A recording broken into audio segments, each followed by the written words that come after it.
Shit, ang sarap. Ang sarap, oh. Sarap lang niya. Ang daming laman. For today's video guys ay panoorin natin itong si ate kung pasok ba sa kanya ang lasa ng Paris Overload na pinadeliver niya online sa Parisan ni Diwata. Mga nakaraang araw kasi may mga nagsasabi sa Paris Overload ni Diwata ay hindi masarap at walang lasa. So ganun ang mga naririnig natin at napapanood sa kanilang honest review. So puro bad experience and negative. Para sa akin, iba-iba naman talaga tayo ng panlasa. Literal sa Parisan, kahit saan sulok man yan ng kanto, meron silang backup na mga panlasa or condiments na nakalagay mismo sa kanilang table. So kung kulang sa'yo ang panlasa, ikaw na mismo ang magdagdag para sumakto sa lasa mo. Kung ikaw ay bibili at kakain ng pares. So ito guys, panoorin natin ang review ni ate kung pasok ba sa panlasa niya ang pinadeliver niya online sa Paris Overload ni Diwata. Natin yung pares ni Diwata kasi umorder tayo sa ICT. Ayan. Ito yung kasama niya. Dito yung mga bagnet tsaka chicharong bulaklak. May mga condiments din na kasama. Ayan, mayroong chili oil, garlic, and spring onion. Tapos kalamansi, at ito yung bagnet, tsaka chicharon. Tapos yung soup, ayan. Ito yung soup niya. At may kasama isang rice. Pero walang drinks na kasama kapag delivery. Okay, dito muna tayo sa soup. Ibat muna natin yung sabaw.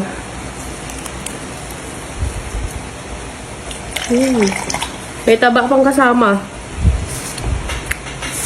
Lagay na natin yung bagnet, tsaka yung chicharong bulaklak. Okay, pakita mo tayo, no?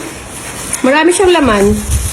Tapos, lagay natin yung mga condiments. Tikman muna natin pala ng walang condiments. Pero tikman muna natin ng walang condiments. May kasama siyang taba.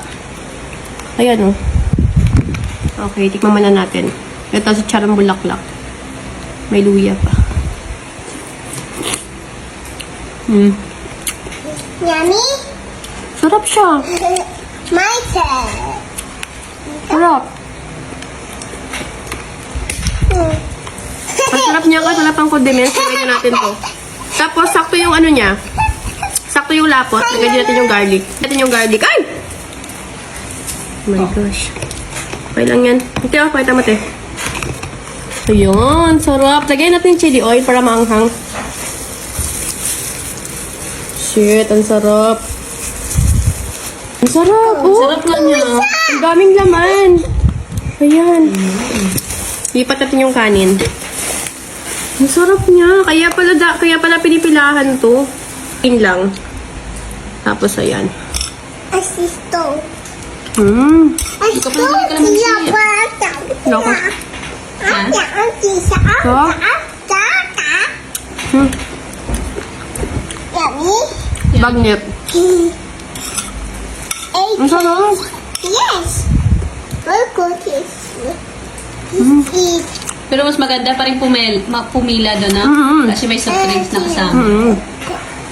Tissue. Oh, yeah. Hi, Mommy. Gusto niya. Mommy. Sarap. Crispy pa yung bagnet. Mama. Ba't pala apa? Tumutunog. Mama. Ba't pala apa? Hindi siya maalat. Sakto lang. Sakto lang talaga yung timpla niya. Hindi siya sobrang malasa, ganun. Sakto lang. Masarap siya. Napa-order kasi pumunta doon ang haba ng pila. Pumunta kami doon. Mahaba yung pila. So, ito na pa-deliver na lang kami. Tamad si Giselle magpila.